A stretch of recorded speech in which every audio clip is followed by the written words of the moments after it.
Success in publishing is not just writing a great book. It requires people. People to talk about your book. People to buy your book. People to publish your book. People to give you feedback about how your book could be better. People to recommend your book to others. People. And for some authors, the reason that they're struggling is because they are isolated. They're alone in a room typing away, hoping the internet will magically find them readers. Well, I'm sad to tell you that the internet is not going to do that. The internet is bombarding all of your potential readers with a million distractions to keep them from hearing about your book. Yes, you can wrestle the internet to help you, but by default, it's going to get in your way. So, how do you connect with the people needed to make your book a success? My grandparents' generation called this winning friends and influencing people. My generation calls it networking. And one key tool in networking is your pitch, a short summary of what your book is about and why it would be interesting to read. So how do you win friends and influence people? How do you put together a pitch that makes it easy to talk about your book? We'll find out in this episode of Novel Marketing, the longest running book marketing podcast in the world. I'm Thomas Umstattd Jr., CEO of Author Media, and this is the show for writers who want to build their platform, sell more books, and make a living writing books worth talking about. And we have a guest on the show today who's a master at helping writers craft compelling pitches, connecting with the kind of people they need to thrive. She is a former Hollywood development executive, and she worked on projects for John H. Williams, who produced small films you may have heard of, like the Shrek franchise. Lindsay Hughes, welcome to the Novel Marketing Podcast. Yay, thank you for having me. And I also wanted to say congratulations on 10 years of the Novel Marketing Podcast. That's so exciting, Thomas. Yeah, it makes me feel a little old, but I'm very excited to have gotten the podcast to 10 years. So networking is such corporate buzz language. I wish there was a better term for it, but how would you define networking? To me, it's making work friends, I guess is a good way to say it. Because you don't get anywhere without people helping you, and you can't find people to help you if you're not out there talking to people. I can teach you some tools to help you so that once you have a foundation of kind of what you talk about, you're going to be less nervous to talk to anybody, no matter what the subject or where you are. Yeah, one of the tools that I find helpful for me is to not be thinking of networking in terms of what can I get out of this relationship, because that makes it really weird and it makes it kind of manipulative. And what I found works better is if I make it not about me, where I'm trying to get to know the other person is really what I should do. But I'm an ideas person, so I love to talk about ideas and find the ideas that they're interested in. And we talk about ideas together, but I kind of subtract myself from the conversation, at least initially, or find a way that I can help them. And by trying to help somebody else, and that could be just an introduction, right? One of the best ways that you use networking is by connecting one friend that needs something with another friend who has that thing, right? Like one of my best employees was a recommendation from a friend of mine who also introduced me to my wife. So it's like this guy's like two key relationships in my life came from this one friendship, and it was really easy for him to make that introduction. I agree with that. I mean, we call those kinds of people connectors, and I am a connector also. I love getting people jobs. I love getting people agents because I just like helping people. And I think if everyone goes into it thinking, okay, yes, networking is a dirty word, but I'm going to work on connecting this person with something they need or want. Also, the flip side of networking too and connecting is listening. You've talked about listening about what they are interested and excited about. And I think that is also important is when you meet someone and you introduce yourself, you talk about yourself for a minute, but then you flip it around and you start asking them questions. And giving gifts to people, right? One of the easiest ways to serve someone is to just listen to them, like truly listen to them and be interested in them. And you're like, that seems so basic. It's like, most people go through an entire day without having anybody really listen to them. Or maybe just a little bit at the end of the day. But we are the loneliest we've ever been as a society. I saw a statistic, something like 40% of people don't have a single close friend. It used to be the circle of friend was getting smaller and smaller and smaller, but now for a lot of people, it's 0 people. And so if you'll be that person, even for just one short conversation, to really listen and to ask good questions and to ask follow-up questions that's demonstrating that you're really listening. And you have to really be interested. This isn't something that you fake, but you can choose to be interested in something. You don't know what difference even just a 3-minute conversation that's no big deal to you, but where you're kind and really listening is going to make in someone's life. This isn't about pitching, but I'm going to share something that happened over the weekend. I'm from Texas and we chat. We're big chatters. And my dad, as he's gotten older, is even more of a chatter. He wants to talk to everyone in the restaurant. And he especially likes talking to fathers of little blonde girls because they remind him of me when I was little. And he and I were out, so we were having a father-daughter meal, and there was a dad with a blonde little girl of about 8. My dad popped up to talk to them. I didn't. I was focused on my salad. And the father came up and said, "Your dad is so sweet. He just made me feel so much better. My wife passed away in June, and I feel so overwhelmed, and he just made me feel so much better about being a father." That conversation where my dad was just being friendly might have changed that man's whole trajectory of his life. He was in real trouble.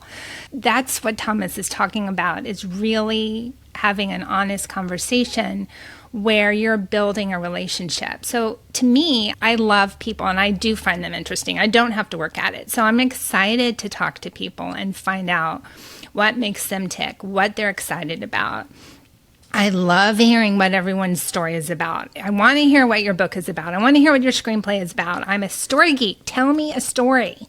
And if you approach things that way, I think you're going to be really surprised at the results, and you're going to feel more confident yourself in being out there and talking as well. You're going to enjoy it, and then it's not going to be a chore, and you're going to have amazing results. But for some people, it's really scary, right? Going up to a stranger at a restaurant. Obviously, for your dad, it's not scary. And I feel like for anyone, once they're in their 80s, they're too old to be scared of other people. Exactly.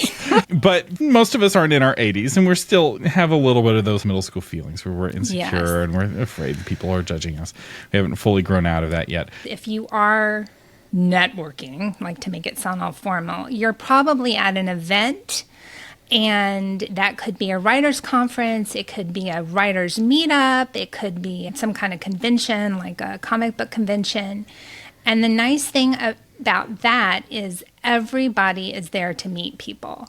So it's way less scarier. I'm not telling you to go up to strangers in a restaurant like my dad, but it's way less, it's still scary. I mean, you have to practice to get over your fear. I'm not negating anyone's fear, but it's slightly less scary when you're in a situation like a conference or an event where everybody is there to meet people, because people are naturally more friendly. And you have to remember, too, that everyone there is having nerves, not just you. The foundation of what I teach people in pitching is what I call the cocktail pitch. And it is, other people call it an elevator pitch. I think cocktail pitch is way more fun because it's what you say, what someone asks you, you're at a cocktail party. They want to know what you're doing, what you're working on now, or who you are. So as writers, when you introduce yourself, don't just say, "I'm a writer." That's a conversation killer. That's what you say if you don't want them to ask any follow-up questions. Yes, thank you, Thomas. I used to live in Los Angeles and work in the entertainment industry, and there you can't throw a rock without hitting 5 writers, right? And I was going to these networking events for writers and creators, and people would say, and novelists do this too, "I'm a writer," and they'd be all like embarrassed and look down and not make eye contact. And it drove me crazy because I would have to say, "Oh, what kinds of things do you write?" "Well, I'm a screenwriter." I mean, no. And here you are, the person who takes the pitches for screenplays, like the very person that they're at the event to talk to. Yes. I mean, I never have met a writer who said, "I'm a writer and I write these kinds of stories." So that's what I encourage y'all to do. So I'm a novelist and I write whatever you write. So my favorite example is a writer named Inez Johnson, and she says, "Hi, I'm Inez, and I write kissing books." Done, right? I want to talk to her. I just love the way she said kissing books. She didn't say romances. So it doesn't have to be elaborate, but it has to be something that tells me a little bit about what you do, a little bit about your genre you work in, and a little bit of your sass. And by that, I mean just a little bit of your personality, because that's what's going to make me remember you, is your personality plus what you write. So the easiest way to figure this out is to look at all of your books. Now, don't panic. I know a lot of you aren't published or you're in the middle of writing your first book, but I also know you have more than one idea. So I suggest you sit down and write a 1 or 2 word sentence about all of your ideas. I mean, even ones you think you're never going to have time to write. And what you're going to notice is there's some connective tissue that makes all of these things work together, even if they're in different genres. Maybe there's a theme to it, and come up with a description based on all of that about what kind of writer you are. And that is how you introduce yourself. Then you've gone from conversation killer to conversation starter, because people are going to want to know more about your stories and how you got started. Yeah, and I would say it's not enough to just say your genre. It's okay to say your genre. It's like, oh, I write sci-fi books. But you also want to say what makes you different from other books in that genre, what makes you special. That I write kissing books is a really good example of this, because you have kind of a continuum of romance books. You have erotica on one side and you have really clean on the other. Kissing's kind of in the middle, right? So it's not full on erotica, but it's also not Amish where they wave at each other at the end, and you have the end and you assume they get married after. Even if they don't read that at all, right? Like for me, if you want to get my attention, your pitch needs to have the word dragon in it, right? You're like, I write dragon books. I'm like, keep talking. And so the pitch will resonate with different people, but you want to give a little bit more than just the genre, and you want to be as specific in your genre as possible. Although I will say, if you write, say, a real specific genre like lit RPG, that may be enough, like, because people will then be curious, what's lit RPG? Or I love lit RPG, or I hate lit RPG. Those are the only 3 factions that they'll fall in. So pitching, the secret to pitching is it's selling, not telling. So what do I mean by that? You're trying to sell your story, and not in a bad way, because you want people to read your book. But you don't need to tell every single detail, because people's eyes would glaze over, right? You want to just tell them enough that they're excited about it. And you'd spoil the book. Like, it's bad for so many reasons. The purpose of the pitch is to convince someone that they want the book, not to tell them so much about the book that they now know they don't need the book. Right. Yes. And this is a really hard skill, understandably, for writers, because they love their story. They've lived with their story probably for years.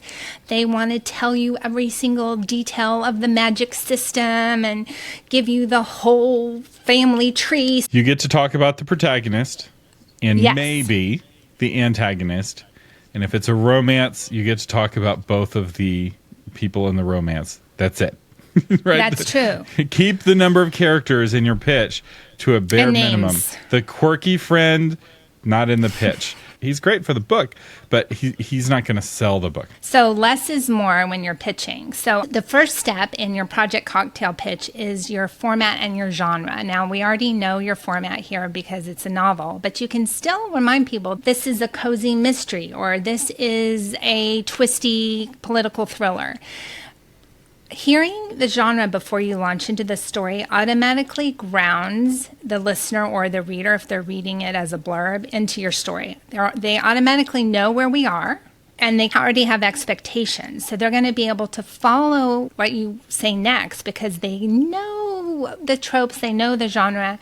As Thomas mentioned with lit RPG, they may tune out. They may be like, not for me. And you don't take it personally. You say, okay, well, nice meeting you. What do you write? But it's a great way to start. That is the right approach, right? If somebody is bored, stop talking and ask a question, because you need to treat that person as a human being, and you don't want them to see you as a boring person. And so stopping talking and asking them a question about them, and they may be like, no, I don't want to talk about that. I want to hear more about your book. Right. Then you keep talking. But if then they start talking about them, then you talk to them about them, right? Your goal in a conversation is to serve and bless the other person. And if their goal is to serve and bless you, it goes back and forth, and it's this beautiful thing. If you're both trying to serve and bless yourselves, then it falls apart. All of society falls apart. Not just that conversation, but like these are the bonds that hold civilization together. It's the bonds of friendship, the bonds of loyalty, and it's really important to get this right. Yes, you're telling somebody about your book, but more importantly, much more importantly, you're trying to connect to that person as people, because it may be that person's not into your book, but they could still be a good friend, right? I have friends that don't read the same kind of books that I do. Well, I think, too, part of this is you've talked about in other episodes how important it is to have author friends. And you probably would be better served not having all your author friends be in your genre, because you can always learn from other kinds of stories. Right? So you want a wide variety of people in your author circle. You want at least one friend who's nerdier than you and one friend who's more personable than you. I love that. Okay, great. We'll put that into the networking secret sauce. I love it. So the next thing is a film and entertainment business trick, which is touchstones. I'm sure you guys have all heard this movie is X meets Y, right? And it seems a little cliched and a little stupid, but it's still in use in Hollywood today, and the reason is it works. So I encourage you to think about your touchstones for your book, but the twist is I encourage you to pick TV and movies instead of other books, because sadly, people are more familiar with movies and television. You share a wider collective experience than with books. Brandon Sanderson is huge in some circles. Lots of people don't know who he is, right? But everyone's heard of the Avengers, even if they haven't seen an Avengers movie. So pick things that are kind of universal. There's really three main ways to use touchstones. So the first one is the X meets Y. So speaking of Avengers, my example is Frozen meets the Avengers. So I hear that and I think, oh, okay, so it's fairy tale superheroes. That's kind of cool. And then, of course, you get to tell me more. The other way is to take a touchstone and set it in a different setting. So an actual book favorite, which I love, is in high school. So this book is Frozen in high school. Again, I know exactly what it is now. And finally, the third way is to use other people's audiences. If you liked Frozen and if you liked The Princess Bride, you're going to like my book. Again, I'm like, okay, well, Frozen is a fairy tale about two sisters, and The Princess Bride is a romantic comedy, and I like both of those, so I want to hear more about it.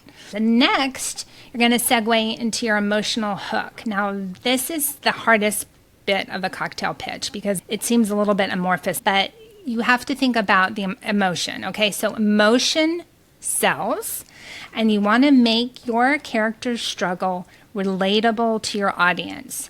And there's three ways to do this: as a metaphor, as an archetype, or ask a question. So a good example of a question is, do you remember when you were afraid of the dark as a kid and you didn't want to look under your bed? So automatically anyone who hears that is going to be like, yes, because we've all had those moments when we were young thinking that there's something scary in our bedroom. So that's the emotional hook. Now notice, we've already covered a lot of ground and we haven't even gotten to your concept of your story yet, but already people are intrigued. But you've given a lot of information around your story and we know a little bit about what your book is, and you haven't really told us anything. So next, we're finally getting to the nitty-gritty, which is your main character and their emotional drive. And this is my favorite example of all time, which is Katniss from The Hunger Games. Katniss is an ordinary 16-year-old girl whose selfless sacrifice to save her sister's life starts a revolution. I hear that and boom, I actually don't need to hear the rest of the pitch because I want to know, why did she have to save her sister's life? How did the revolution start? Did she save her sister's life? Did she win? Like, all these questions pop up. So you're already at your tell me more. The power of curiosity is in the tension between what people know and what they don't know. And you have to be right at the edge. So if it's something that people already know, they're not interested. And if it's something that's so far away from what they know that they would have to learn things to be curious, they're also not interested, right? So if I was like, did you know who Magneto's daughter is? That it's actually Scarlet Witch. And you're like, who's Magneto? Who's Scarlet Witch? I don't care, right? Or, Thomas, I read X-Men for decades. Everybody knows that, right? Like, whereas other people are like, what? Some of the X-Men are on the Avengers, right? So you have to know who your audience is. No pitch works for everyone. And the key is to find that place where you can make somebody curious. And that's going back to what you're talking about earlier about those touchstones and why that's so important, is that it forces you to connect your book with something that somebody already knows so that you're closer to that curiosity gap, which is where the tell me more comes in. I love that curiosity gap. I'm going to steal that if I can. It's not my term. It's not my term. It's a well-researched term.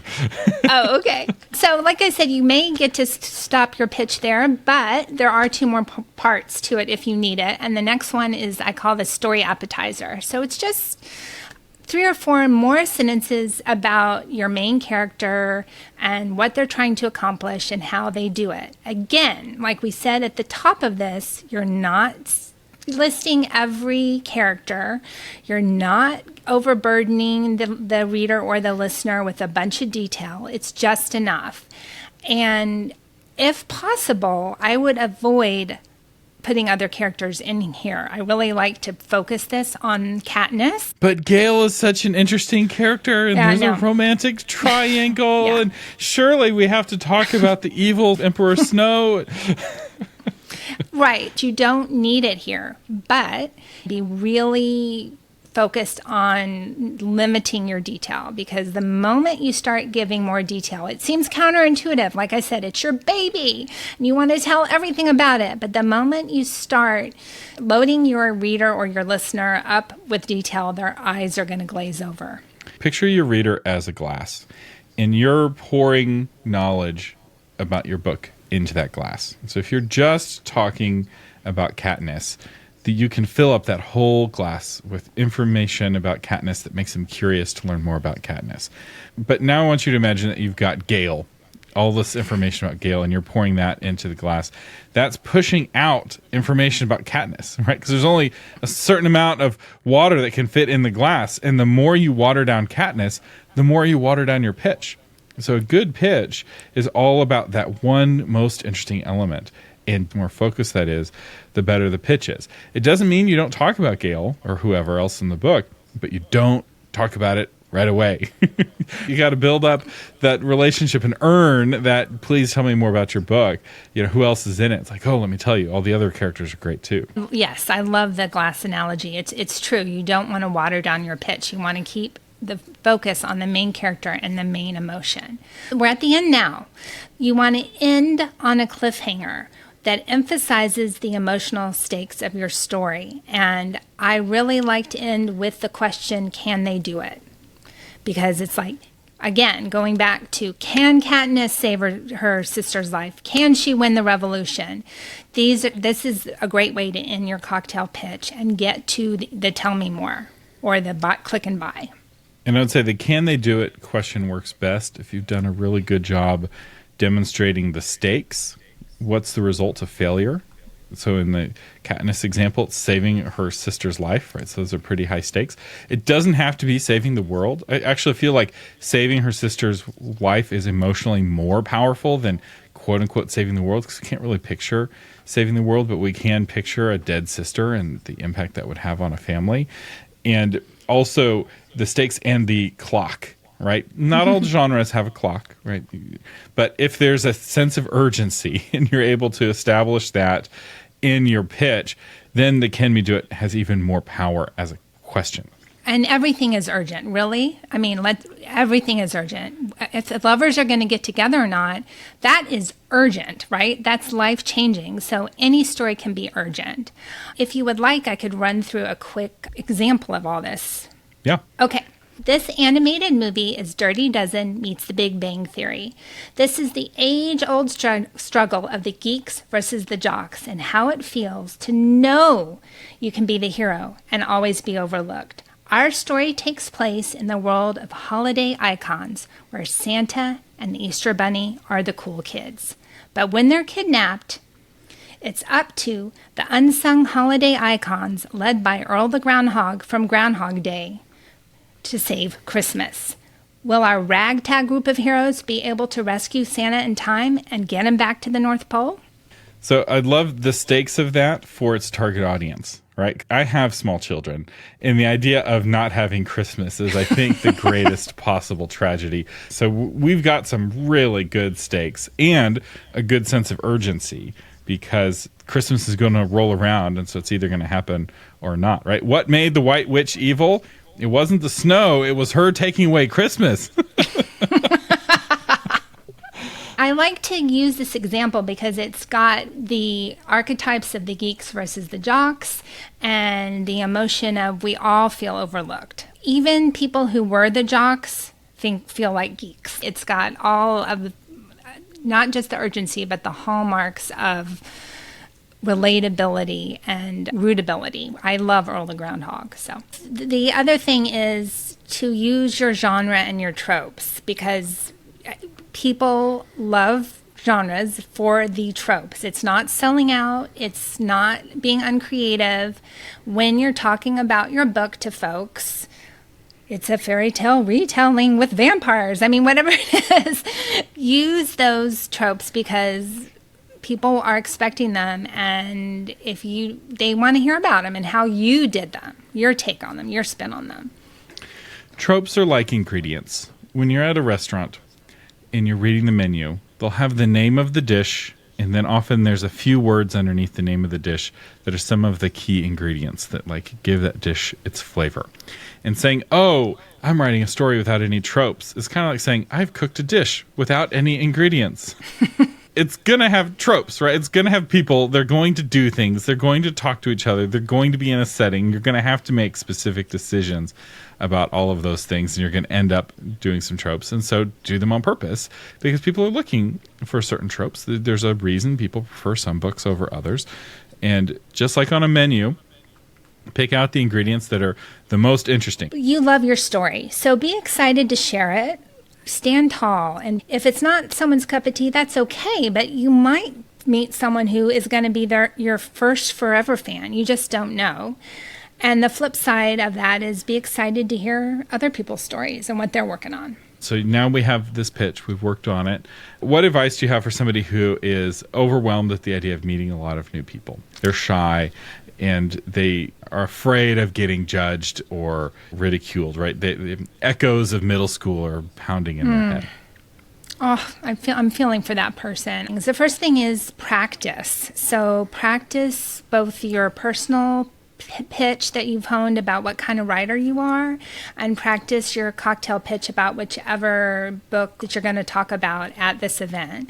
And then maybe run it by a friend or two. One of the things that was really helpful for me was realizing that nobody cares about me. Right? So you walk into a room and you're like, oh, everyone's looking at me. Everyone's criticizing what I'm wearing. And the reality is none of those people are thinking about me at all. They don't care about me one little bit. Those people are all thinking about themselves and they're wondering what I'm thinking about them. Right? Like everybody is thinking about themselves almost all the time. And once you realize that, there's this kind of comfort of knowing that you're not being gazed at. Then you start talking to people about them, right? You ask questions about them.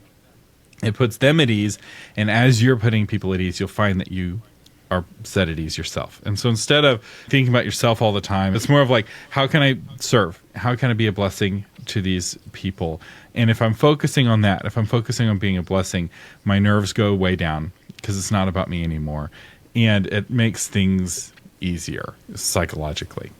Yeah, so I agree with all of that. And a follow-up that I always tell myself and other folks is that you may be the answer to someone's prayers in that room. They may have been praying, I need a fairy tale vampire novel. I mean, and you walk right up to them and that's what your story is. So you just don't know. There's probably someone in that room that's been hoping to meet you. They just don't know it. And that also makes it more about them than you. And that cuts the nerves too. And it may be that you're not it, but you know somebody who is. You're like, oh, yeah, I know an intellectual property lawyer. Let me introduce you. And if they're both there, you can introduce them. And that's a lot of fun. Where you're like, hey, this is Joe Smith. He has a podcast about books, and here is Sarah, and she's an intellectual property lawyer. I think you should have her as a guest. You're right. You in the introduction, you don't just give the names, but also one reason why they would be interested in having a conversation with each other. And then you can be a part of the conversation, or you can leave. And now you bless both of those people, and you don't even have to be a part of the conversation if you don't want to be. But they'll remember that you were the connector. So what other tips do you have for making friends and influencing people? Have fun and not take yourself so seriously, but not take the whole process so seriously. And be excited to be at whatever event you're at.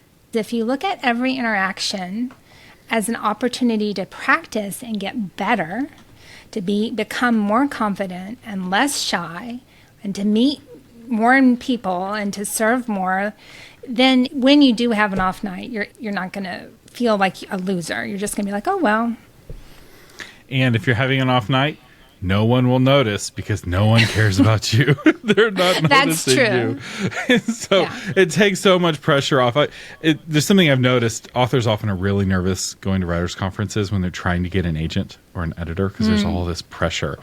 And I've observed sometimes an author will have scheduled a conference and they got the tickets. And then either they'll sign a contract with a publisher right before the conference, or they'll decide to go indie. And they find that after that pressure is relieved, suddenly they're enjoying themselves way more because they're just talking to people like people. And they're talking to agents like they're people because agents are people too. And when you're not trying to get something out of the relationship, you don't feel like, oh my gosh, this conversation is going to make or break my career. The more you relax and the more you just enjoy it. And the less pressure that you put on, this conversation has to be the conversation that makes the rest of my career, the easier it'll be. And I really like what you said about practice. This is why I encourage you to go to a conference and meet other people in the industry, editors and agents and indie book cover designers, right? The website designers, the whole shebang. People gather and they make friends and they connect. And the only way to get good at it is to practice. And so just go to a conference. Go to a conference before you need to, so that first conference isn't the one that has to work because my book is ready and if I can't get a contract now, I don't know what I'll do with myself. Don't wait that long. Go sooner than that. Get some practice, build some friendships, and the more you do it, the more comfortable you'll get at doing it. People can smell desperation, and it's the biggest turnoff on the planet. And they can also smell inauthenticity. So if you're just all up in someone's grill because you're trying to get something from them, it's most likely not going to work. That's another reason to just be yourself, have fun, take the pack off, look at everything as an opportunity to practice and get better. And the second thing is you don't have to wait for conferences because there are meetups. I live in Houston and I just went to a meeting a couple weeks ago of the League of Romance Writers. I was so excited to find them and that they were in Houston, and I went to a meeting. And that was just a networking opportunity, and it was small. There were 20 people there. So there are opportunities, and these smaller opportunities are great to practice and make your local author friends. And if there isn't a group for the kind of thing you write, start one. That's my other piece of advice. And the other advantage of that is that you're making deeper friendships because you're seeing the same people every week or every month. Lindsay Hughes, where can people find out more about you? They can find more about me at thepitchmaster.com. And I know that there was a lot of information about cocktail pitching, so I made a little cheat sheet for your listeners of how to cocktail pitch. And that is at thepitchmaster.com/novel marketing. Very good. And we'll have a link to Lindsay Hughes' website as well as that cheat sheet on putting together a pitch in the show notes at authormedia.com. Lindsay Hughes, thank you so much for joining us today on the Novel Marketing Podcast. Thank you, Thomas. I had an amazing time. And good luck, everybody.